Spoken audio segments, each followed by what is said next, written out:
Welcome back to the bench. Today we have a Commodore A600 on the bench, the HD version, so this has the hard drive built in. I picked this up yesterday off a very nice old gentleman from Berlin who had it from new, and he told me it spent the last 15 years in storage in his basement. So yeah, it's not yellowed. It's pretty white looking, probably not much different than it would have looked like when it was new.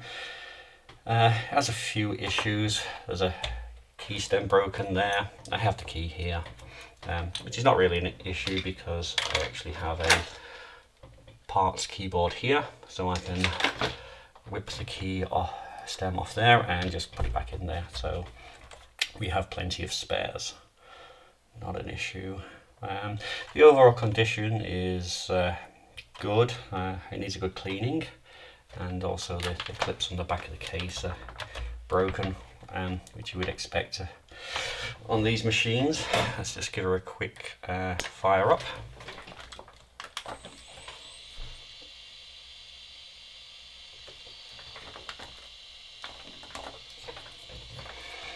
And here the hard drive spinning up there. It's got a 40 meg hard drive in there. Let's kickstart 2.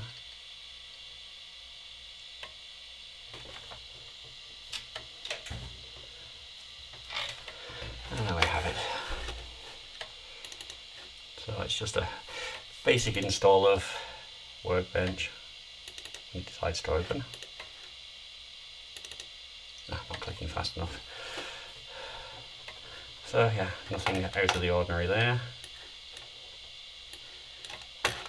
Just usual stuff. And on work, there's not really much there. Disk copy. I already put sysinfo on here just to have a look at the machine. So yeah, with it being a 600, we've got the ECS chipset on here. And the standard 1 meg of memory. It did come with an expansion RAM. This one here, this is another megabyte of RAM. It looks like the battery, you can see that it's not leaking yet. Well, it has started leaking, but not severely, so it's just crusty. There's no real sign of leakage on here, but the system would not boot with this in. So I started looking at it to see if there's any kind of corrosion anywhere that's causing a short that I hadn't seen. And then I was looking at the pins, and if you can see, something to point with. You can see here, it'll focus. Yeah, the pins are pretty much shorting. Might not be 100% shorting, it might have just moved a little bit, but yeah, one of the power rails, it looks like the pad has lifted when they've been doing the soldering and moved to one side, and it's causing it to short with another pin. So yeah, I have to get that fixed so that we can get this thing running. Let's just switch her off for now. Oh, the sound of that hard drive spinning down, I haven't heard that in a while. Okay, so along with this, let's just unplug it because we'll take her apart in a sec. Have a look what condition she's in. It does have a Rom Switcher in there, 1.3 and 2.0 it says. As you can see, yeah, the case clips, because there's no screws at the back. These are for the floppy drive, but the case is all clipped at the back, and obviously, yeah, they're must be broken. Yeah, I took the RAM expansion out from there. Here's the trapdoor. It's had a hole cut in for the switch, and yeah, it actually looks dirtier on the inside than it does on the outside, which is strange. So along with this, I did get a lot of extras, External floppy drive, just a standard one. External CD-ROM drive, which is down here, which is the SCSI variety with the PCMCI card interface. So I haven't got this working yet. The power supply that came with it was just a generic power adapter, and yeah, there's no outputs on the voltage on that thing, so that'll need a look at. Another thing that was included was this chip RAM expander for an A500 or a 2000, because it's got the 8375 in there, and it has, pretty sure that's only a 1 meg of RAM. I did find the manual for this on the big book of Amiga hardware, I think it was, and yeah, it's only in German. But from what I can understand from it, it was saying that I think it uses the existing RAM in the Amiga plus the trapdoor to give it a full 2 megs of chip RAM. And it can go higher because there are additional 4 more additional slots on here, and I think that is for fast RAM, but you need a Gary adapter which plugs into here, which I don't have. As well as that,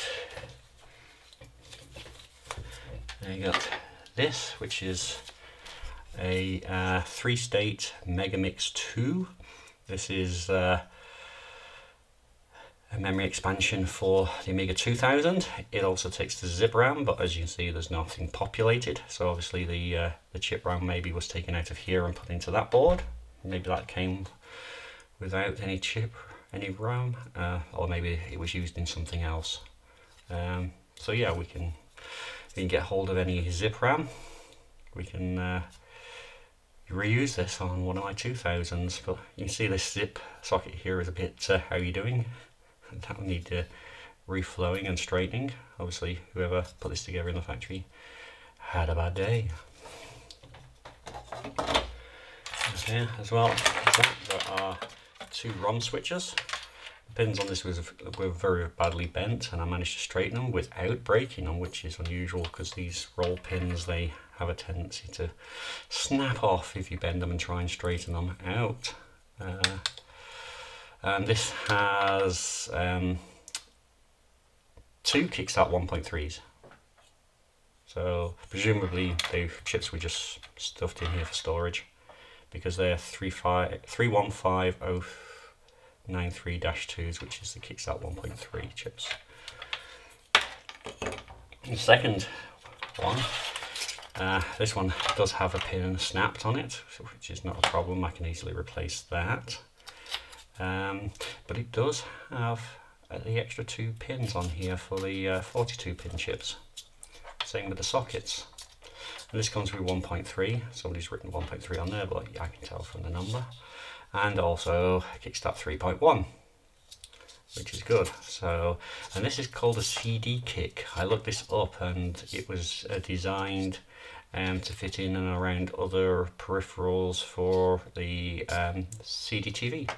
So maybe, you know, they sold it so that it would fit a 500 and also CDTV, but then again on a 500 it probably would interfere with the keyboard, I would suspect. But yeah, this will work fine in a 2000, I should imagine.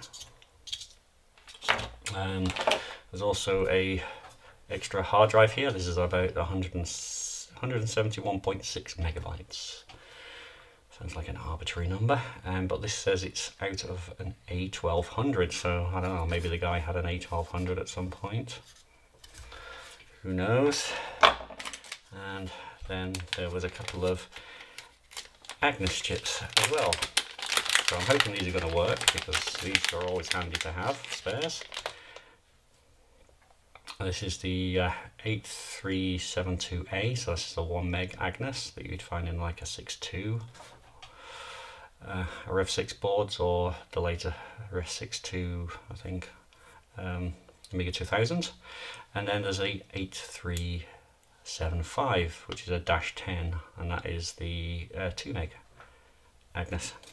There are some 8375s like the -16 that are only 1 meg, and they're pin compatible with the 8372 because I have a 500 that has one of those in, as well as this lot. There was a LAN card, PCMCIA LAN card, which will be interesting to see if I can get this working. It's token ring and 10 base T. So, and 10 base 2. Okay. So yeah, it'll be interesting to see if we get that working and get the Amiga on the internet. That'll be cool. And it also came with a huge amount of floppy disks. This contains about 50 floppy disks.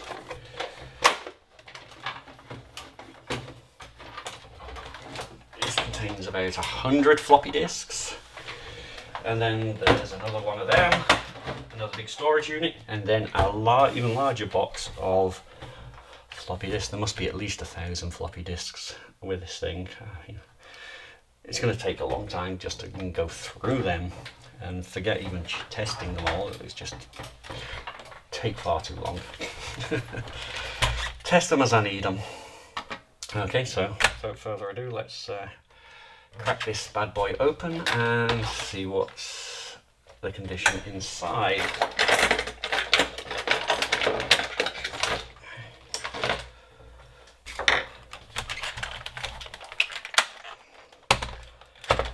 Okay, so we just got 4 screws.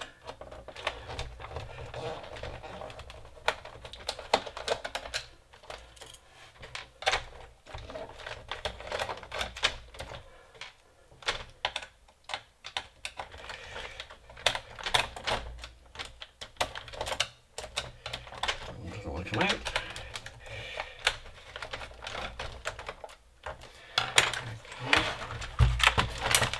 No, it does. And yeah, 3 different screws. Okay, that's strange. Alright, now lift the keyboard up and remember that there's the cable for the LEDs here. You just tilt this back and Bob's your uncle. And it looks like there's some heat staining on the bottom of that keyboard. It looks like the keyboard's just held in by clips. Really? It's not screwed in? Okay, that's new to me. So, looks like we've got there's the Rom Switcher. Just a bit of shielding. Our 40 meg hard drive. Let's just disconnect that. And that's a good old thick drive. That's a really old model. And it's a Seagate ST9051A. So that's going to get replaced with a more modern upgrade, probably CF card. I do have a spare one. Okay, let's take this Rom Switcher out. It's in there nice and tight. It ain't going anywhere. Ooh, there we go. So yeah. 1.3, and that's the 2, I think it's 2.05, if I'm not mistaken. Made in Taiwan. Yeah, and it's just got a simple 04 chip on there, probably to do some logic switching. So yeah, we can get this unscrewed in a minute, and then take that whole thing out so we can get the main motherboard out for cleaning. Somebody's been nibbling at the RF shield here. It's been peeled away. Not sure why. Maybe there was another expansion in here or something else in here at one point that was being blocked by that. So they decided to cut away the corner of the RF shield. We can bend some of that back in place and clean that up. It's a bit how you doing. So, floppy drive doesn't work. I did test that, and it doesn't read discs. It does the old clicking sound when you turn it on, but yeah, no actual reading. Let's just lever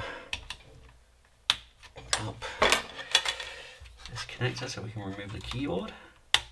We don't want to damage the cable, so it looks like there might be some damage on that cable, so we might have to do a repair. Yes, definitely. I don't know if you can see it, but yeah, getting in front of the camera, there are a few traces that are broken, which is a bit sad because on my replacement spares keyboard it also has the same issue, although it looks a bit worse on this one.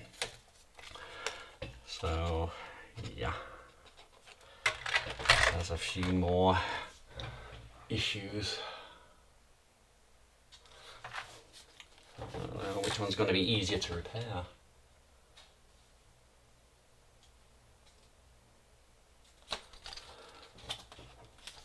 I think this one actually might be easier to repair because it's only a very small one here that's gone.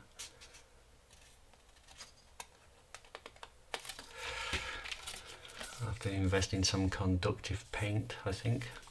The actual contacts on the end look very good because those can go quite easily. On here,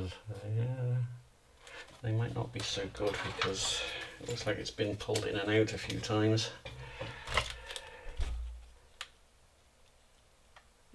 No, they're still good. But yeah, there's obviously that two traces that are damaged here.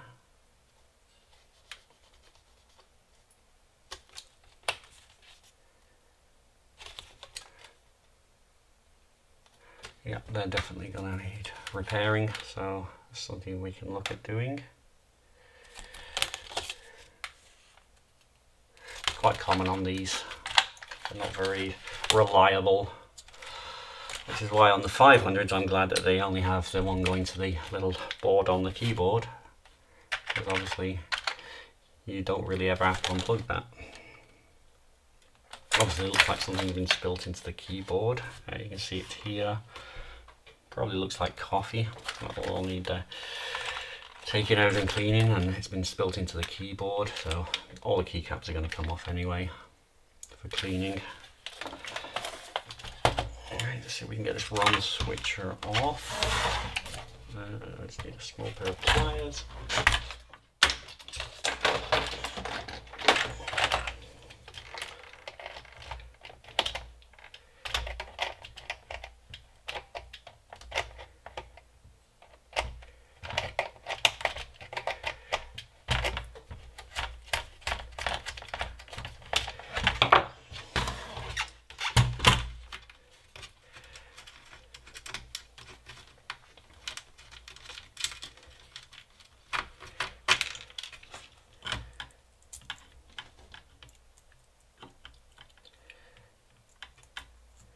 Okay, and this Rom Switch was made by Alpha Data, and again, this one has the option, and it also has a socket for the larger chips, the 42-pin chips. There is even a insulation thing here because it actually sits on top of, is that Gale? Or is that, yeah, Gale.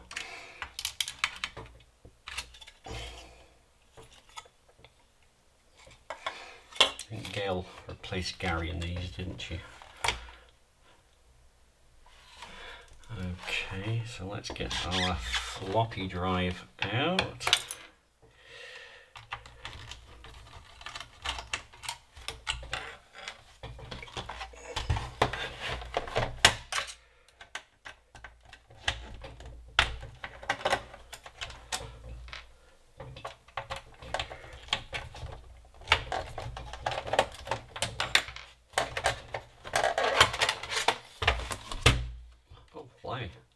Didn't realise the port was all the way over there.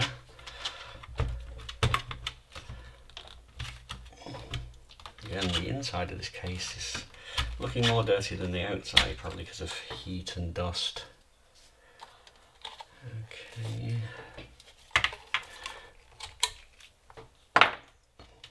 And obviously the top shield is missing from here.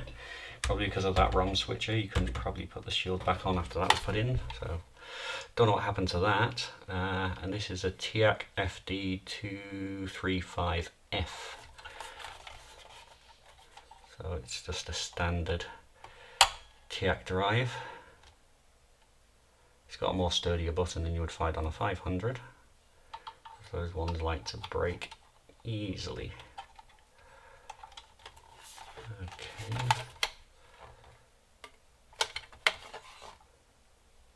And that's probably just our drive selector there.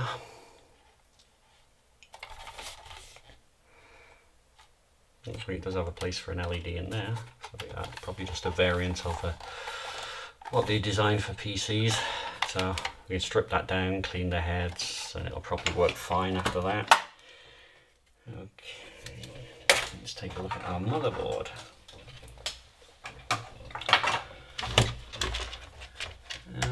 Overall it looks pretty clean.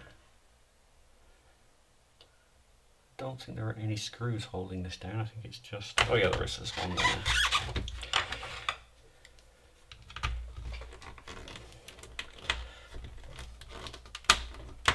Let's take a driver.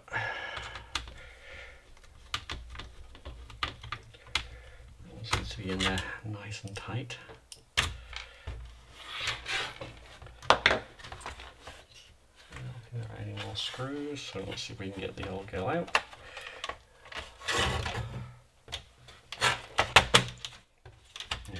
These ports are going to be in the way.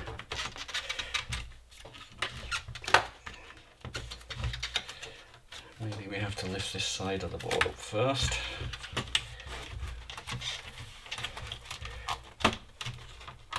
Oh, yeah, they don't make these ones easy to come out, do they?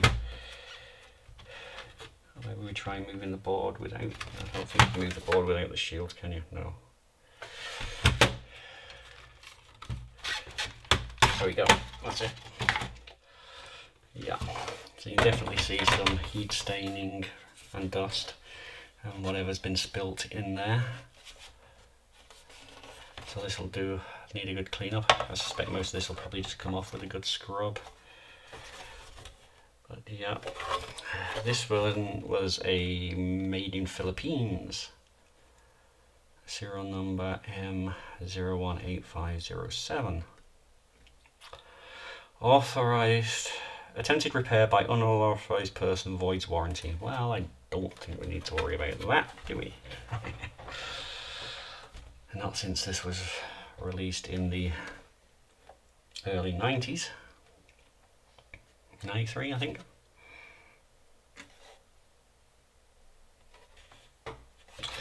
Yep. And obviously, you can see here, there are actually 4 sets of clips and only 1 set remain, the rest are broken. There's another clip down here, I think, which is also broken. So I think you can get some 3D printed stuff to repair those, which obviously I will look into. Okay, let's just see if we can get this off. Can't be asked to look for my little spanner. Let's just do it with the pliers.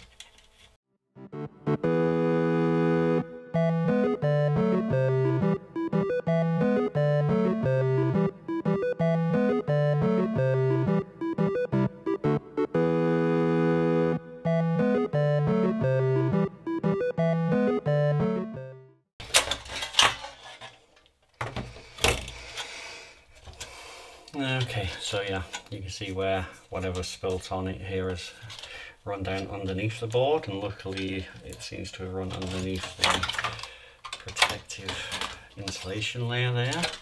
The underside of it is in pretty good condition. A couple of patches of rust, nothing serious. The underside of the board is pretty clean. Yeah, there's no sign of any spillage getting onto there, which is good. Okay, so I think that and that are going to be our CIAs.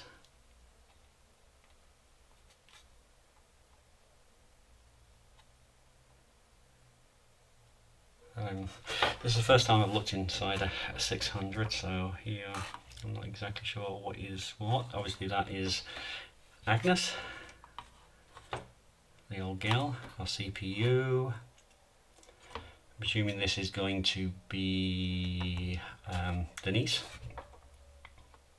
because these are not actually written on the board like they are on the earlier machines. This is obviously our 1 meg of RAM. I don't know, is that Gary? Is there a Gary on this one? I'm not too entirely sure. So yeah, it's a case of give this thing a good thorough cleaning, get it back together, and then at some point in the not too distant future I'm going to need to replace all these capacitors, because they do have a tendency to leak. There's no sign of these ones leaking yet, but that doesn't mean that they're not going to leak. As I said, if it was being stored for 15 years, then it's probably okay for now, but I will be ordering them, and then there's only what, 4 electrolytics, standard electrolytics there to replace. These might be a bit of a pain to replace because, you know, they're right next to the keyboard connector, so soldering those is going to be a right nightmare. I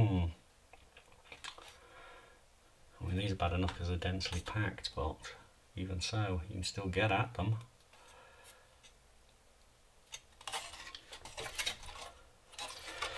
So let's have a look at my eBay haul and a quick teardown of the 600.